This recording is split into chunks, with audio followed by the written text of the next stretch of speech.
Correction factor, ঠিক আছে, এটা আগে থেকে আমরা জানি। হ্যাঁ, আলফা হচ্ছে ভেলোসিটি কারেকশন ফ্যাক্টর, মুখস্থ। হ্যাঁ, যদি আলফা ভ্যালু দেয়া থাকে তাহলে লিখতে হবে, আর যদি না দেয়া থাকে তাহলে 1 লিখতে হবে। ঠিক আছে, আলফার ভ্যালুটা ভেরি করে হচ্ছে 1 আর 0 পয়েন্ট সামথিং ফ্লুইডে আছে আর কি। হ্যাঁ, খুবই মানে কম ইসের মধ্যে ভ্যারি করে, মানে 1-এর কাছাকাছি থাকে, 1 বা 1.1 বা 1.05 এরকম থাকে। ঠিক আছে, তো ভেলোসিটি কারেকশন ফ্যাক্টরটা ইম্পর্টেন্ট কেন? কারণ হচ্ছে কোনো একটা প্রোফাইলে, মানে রিয়েলিস্টিক প্রোফাইলে ভেলোসিটি কখনো ইউনিফর্ম থাকে না, ডিফারেন্ট জায়গায় চেঞ্জ হয়। ঠিক আছে, ভেলোসিটি দেখা যাচ্ছে এটা একবারে কোনো নিয়ম মেনে কখনো রিয়েল কোনো প্যাটার্ন ফলো করে না বাস্তবিকতা। ঠিক আছে, তো এই জন্য আমরা ভেলোসিটিটাকে ইউনিফর্ম দেখার জন্য একটা ফ্যাক্টর আর কি এটার সাথে ইউজ করি। তো u²/2g এটা হচ্ছে ভেলোসিটি হেড। এখন u²/2g আরেকটা কন্টিনিউটি ইকুয়েশন আছে না, q = av বা হচ্ছে au মানে ভেলোসিটি অ্যাকচুয়ালি। ঠিক আছে, তো ইউটাকে যদি আমি হচ্ছে ই করি তাহলে হচ্ছে অ্যাকচুয়ালি থাকে q/a, অ্যান্ড এই মানে এই ডেরিভেশনটা আমরা যদি এখানে ইনপুট দিই তাহলে অ্যাকচুয়ালি দাঁড়াই হচ্ছে আলফাকে 1 ধরে আলফা আমরা এখানে আর পরে লিখবো না। ঠিক আছে, তো এখানে হচ্ছে পুরাটা স্কোয়ার করি তাহলে q²/2g²,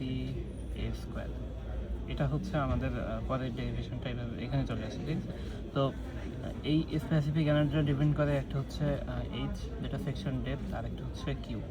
ঠিক আছে, কিউটা অ্যাকচুয়ালি বাকিগুলো সব জায়গায় সেম ডিসচার্জ। হ্যাঁ, তো এখন আমরা হচ্ছে স্পেসিফিক এনার্জির কিছু কার্ভ দেখব। ঠিক আছে, তো স্পেসিফিক এনার্জি তো আমরা হচ্ছে ইকুয়েশন ড্রাইভ করলাম। এখন হচ্ছে এনার্জি কার্ভ যেটা, এখানে হচ্ছে দুইটা প্রপার্টি খুবই ইম্পর্টেন্ট। একটা হচ্ছে দুই ধরনের কার্ভ আছে অ্যাকচুয়ালি, সেটা হচ্ছে একটা হলো ডেপথের চেঞ্জের কারণে কি মানে কি অবস্থা হচ্ছে, আর হচ্ছে ফ্লো চেঞ্জের কারণে কি অবস্থা দেখা যাচ্ছে।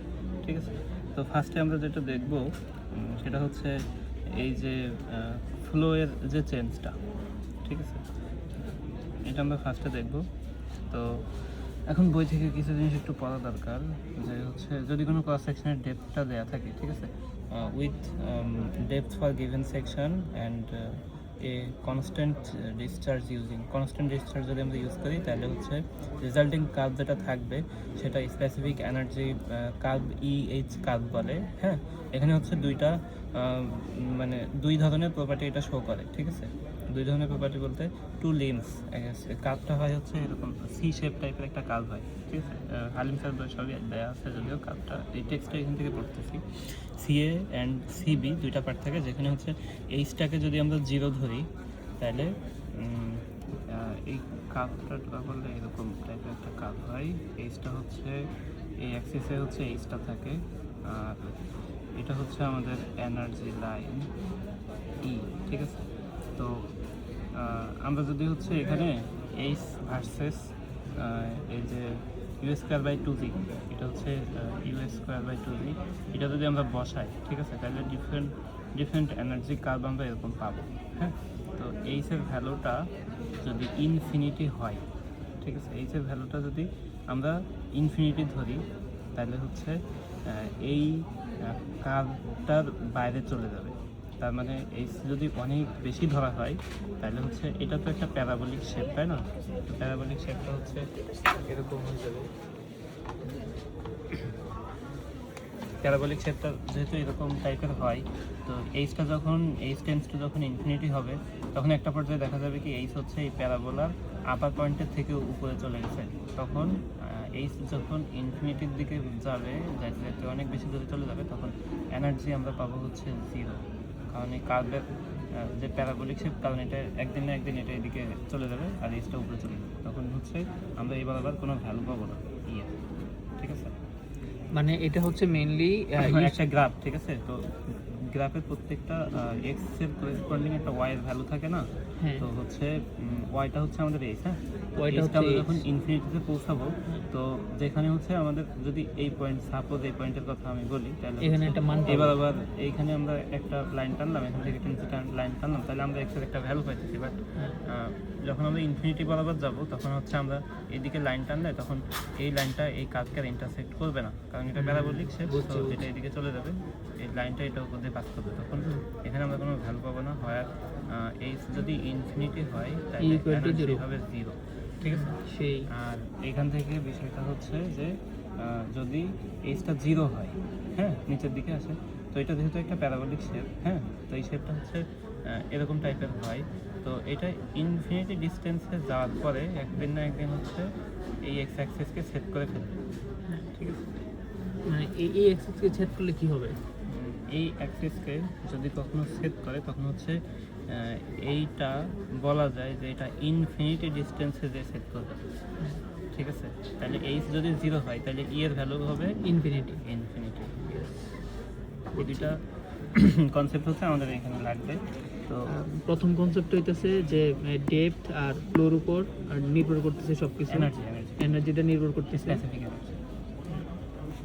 স্পেসিফিক এনার্জিটা এইচটা যদি তোমার ইনফিনিটি হয় তখন আমি ই পাই 0, আবার ই যদি ইনফিনিটি হয় তাহলে এইচটা থাকে 0। কার্ভটা এটা হচ্ছে একটা সি শেপ কার্ভ বলে, ঠিক আছে। কার্ভটা অনেকটা সি এর মতো দেখতে। এটা কি থিওরি? এটা থিওরি এবং এটা একটা ও, প্রমাণ। এই সেই। প্রমাণে হচ্ছে এই কার্ভটা আঁকায় আমাদের প্রমাণটা করতে হবে, ঠিক আছে। সে একটা থিওরি বলছে। তো এখন হচ্ছে মানে যেখানে হচ্ছে ডেপথটা হলো গিভেন অ্যান্ড কনস্ট্যান্ট ডিসচার্জ আছে, সেই ক্ষেত্রে এই ঘটনা হবে, হ্যাঁ। এবং এই দুটা বিষয় তো বুঝছো, তাই না? তো ই আর এইচ এটার একটা আর কি সম্পর্ক তো আমরা দেখলাম। এখন হচ্ছে একটা পয়েন্ট থাকে যে পয়েন্টে হচ্ছে এই কার্ভটা আর কি প্রত্যেকটা পয়েন্টে যে মানে হচ্ছে আমরা যে কোনো জায়গায় এইচের একটা ভ্যালুর জন্য একটা মানে কার্ভের মধ্যে আর কি প্রত্যেক এইচের ভ্যালুর জন্য একটা করে ই এর ভ্যালু পাবো, ঠিক আছে। তো এটা যেহেতু একটা প্যারাবোলিক কার্ভের একটা প্রপার্টি হচ্ছে একটা প্যারাবোলার সেম পয়েন্ট দুইটা থাকে, ঠিক আছে। তার মানে হচ্ছে আমরা যদি হচ্ছে এরকম মানে এটা যদি প্যারাবোলার আর কি সবচেয়ে বেশি মানে এই দিকের সবচেয়ে বেশি এই কাছাকাছি পয়েন্ট হয়, হ্যাঁ, তো এই সেম পয়েন্ট এখানকার যে ভ্যালু এইবার আবার নিচে প্যারাবোলার এখানে ভ্যালু কিন্তু সেম, আবার এখানকার ভ্যালু আর এইবার আবার নিচে এখানকার ভ্যালু সেম, আবার এখানকার ভ্যালু আর এখানকার ভ্যালু সেম। তার মানে হচ্ছে আমরা ডিফারেন্ট এইচের জন্য এই কার্ভে সেম ই এর ভ্যালু পাবো, ঠিক আছে। তো এইভাবে দেখতে দেখতে একটা পর্যায়ে দেখা যাবে আমরা এমন একটা এইচ এর ভ্যালু পাবো যেটার জন্য আমরা কোনো মানে ওই সেম ই এর ভ্যালু পাবো না, ঠিক আছে। যে পয়েন্টটা হচ্ছে কার্ভের সবচেয়ে এই পয়েন্টটা আর কি চূড়ার বিন্দু, ঠিক আছে। এই যে বেশিটা যে সবচেয়ে বেশি সবচেয়ে ব্যান্ড এদিকে করছে আগায় যে আছে, জায়গায়। হ্যাঁ। তো এটাই হচ্ছে ক্রিটিক্যাল পয়েন্ট।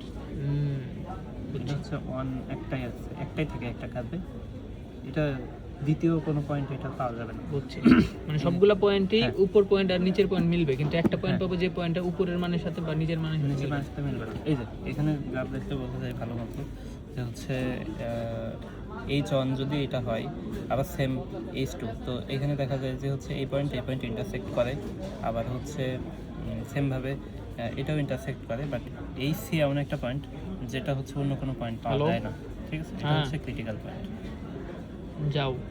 এখন এটা আমরা একটু ড্রাইভ করব, মানে এটা তো আমরা গ্রাফে দেখলাম, তাই না?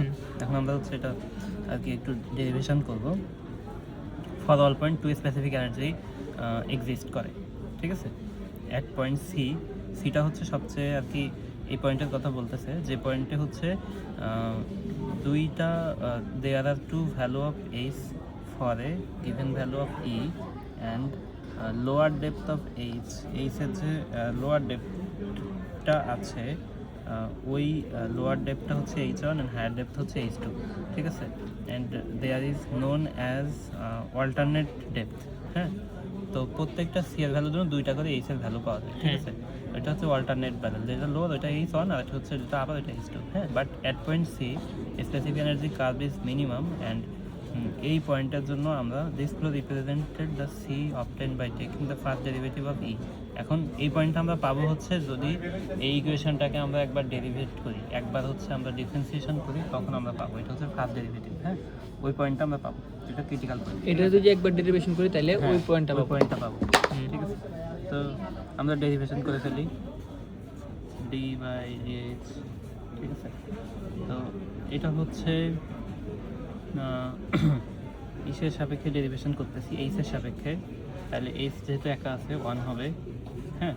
আর হচ্ছে আলফা তো নাই আগে থেকে, আলফা আসলে হিসাবের বাইরে, এটা একটা কোএফিসিয়েন্ট 2ZA। তো এইচ হচ্ছে একটা ডেপথের প্রপার্টি এবং হচ্ছে এই প্রপার্টিটা আমাদের এরিয়ার মধ্যেও থাকে। তার মানে হচ্ছে আমরা যখন, আর এই যে জি হচ্ছে কনস্ট্যান্ট, ঠিক আছে, কিও কনস্ট্যান্ট। সো এটা কিন্তু আর কি এর মধ্যে এইচ আছে আর কি, এরিয়া যেহেতু, হ্যাঁ। তো এখানে হচ্ছে এই দুইটা থাকবে বাই 2Z আর রেডিয়াস এ -2, ঠিক আছে।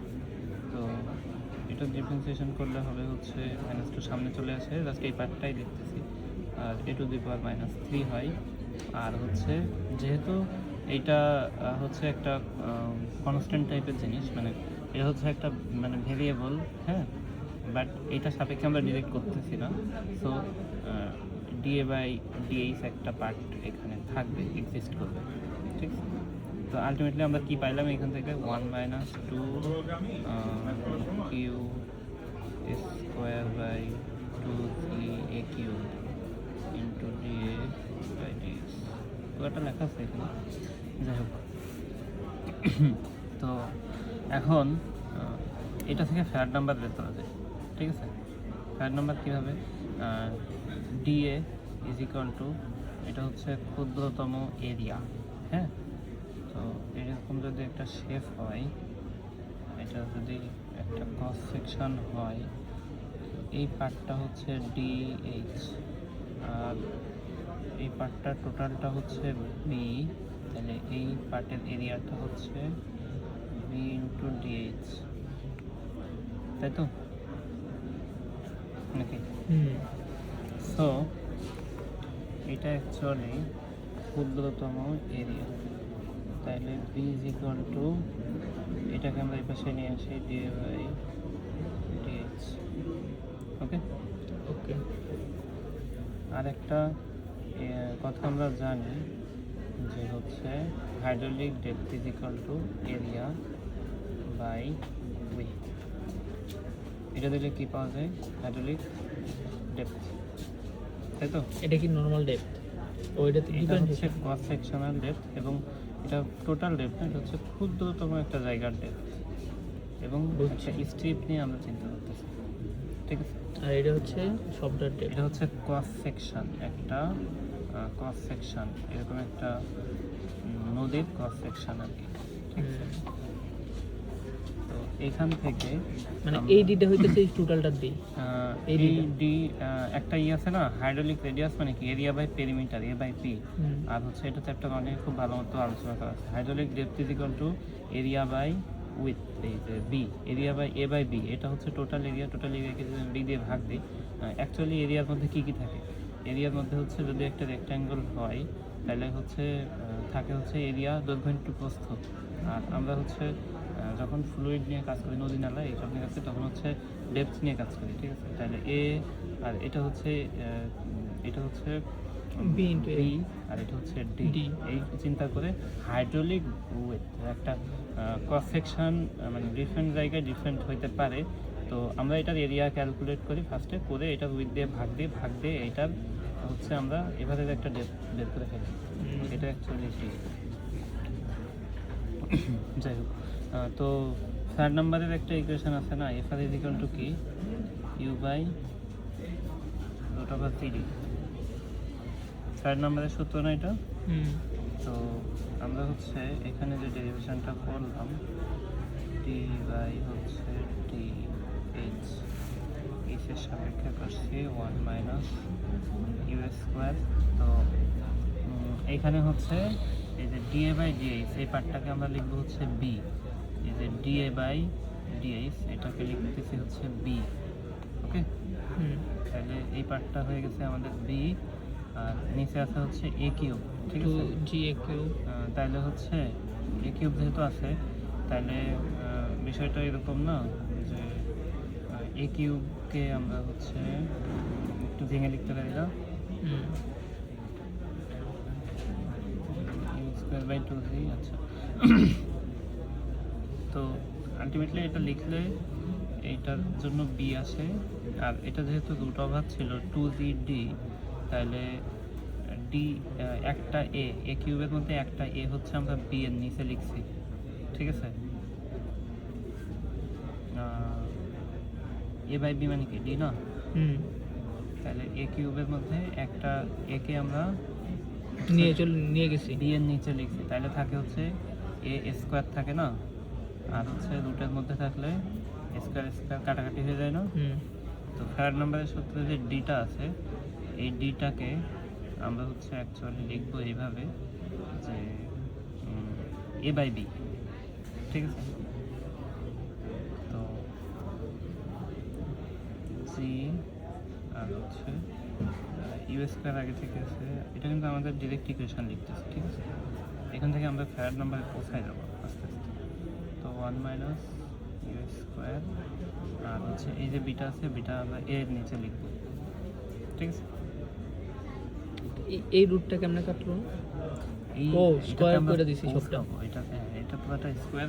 ও আচ্ছা, এটা তো আমার মেইন টার্গেট। এটা আমরা টার্গেট এটা। আমি এখান থেকে নিতেছি। আমরা এখন আছে হচ্ছে ইউ স্কয়ার বাই 2z তে, ঠিক আছে। আমরা এখান থেকে আসি, এখানে এই পর্যন্ত গেছি, এখানে পৌঁছাবো, এগুলো করতেছি। হ্যাঁ, আমরা পৌঁছাবো হচ্ছে থার্ড নাম্বারে। কিভাবে পৌঁছানো যায়? এই জিনিসটা বি উপরে এটার একটা উপরে নিয়ে গেছি। এই যে এটা অ্যাকচুয়ালি ছিল কি ইউ স্কয়ার বাই 2z। বুঝছি। এই যে এনে একটা এ দিছে, এই জন্য এই একটা এ কাটা। তারপরে হচ্ছে U square is G A by B লিখছি, উপরে বিটা নিচে লিখে ফেলছি, ঠিক আছে। তাহলে এ বাই বি এনে তো আরেকটা এ স্কয়ার থাকার কথা না, মানে এনে তো একটা এ গেছে, আরেকটা এ থাকার কথা না, এ স্কয়ার থাকার কথা না।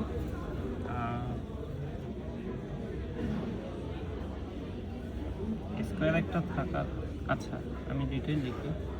এটা হচ্ছে ছিল Q square by C A Q, ঠিক আছে, ডি এ বাই ডি, তাই তো। তো এখন কিউ ইজ ইকুয়াল টু কি, এ ভি, মানে এ বাই বি টু হচ্ছে এ ইউ, তাহলে ইউ ইজ ইকুয়াল টু কি কিউ বাই এ। এখন আমরা হচ্ছে কিউ লিখছিলাম আগে, বাট এখন আমরা এটাকে ইউ লিখছি, ঠিক আছে। তাহলে একটা এ রেখে বাকি দুইটা হচ্ছে কিউ স্কয়ারের মধ্যে ঢুকাই দিচ্ছি, ঠিক আছে। তাহলে হচ্ছে যদি আমি এটা ভেঙে লিখি, তাহলে দুইবার ইউ লিখছিলাম square by A square into G.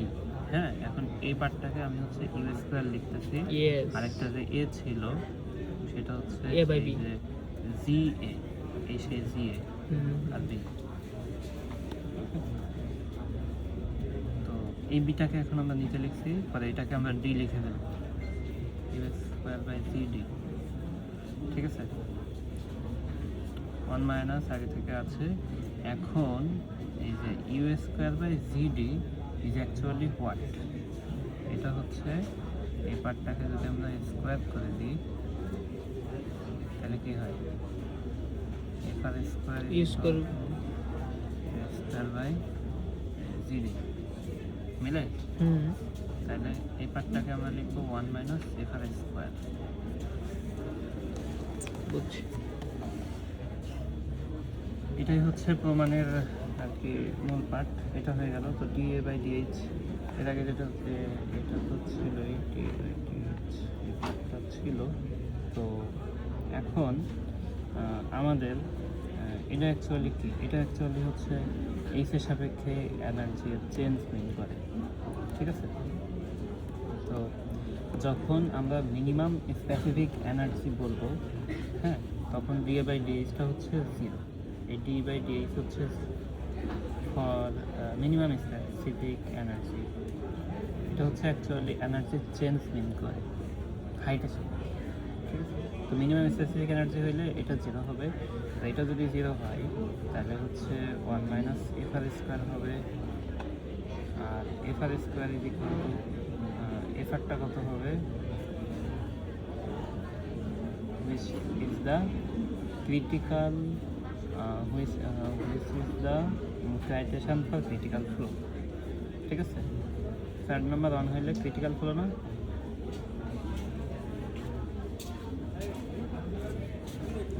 Equation, এটা একটা প্রমাণ। এই প্রমাণের সাথে গ্রাফটা আঁকাইতে হবে, ঠিক আছে। আরেকটা প্রমাণ আছে, সেটা হলো আমরা নিব হচ্ছে ডিসচার্জ ডেপথ কার্ভ দিয়ে।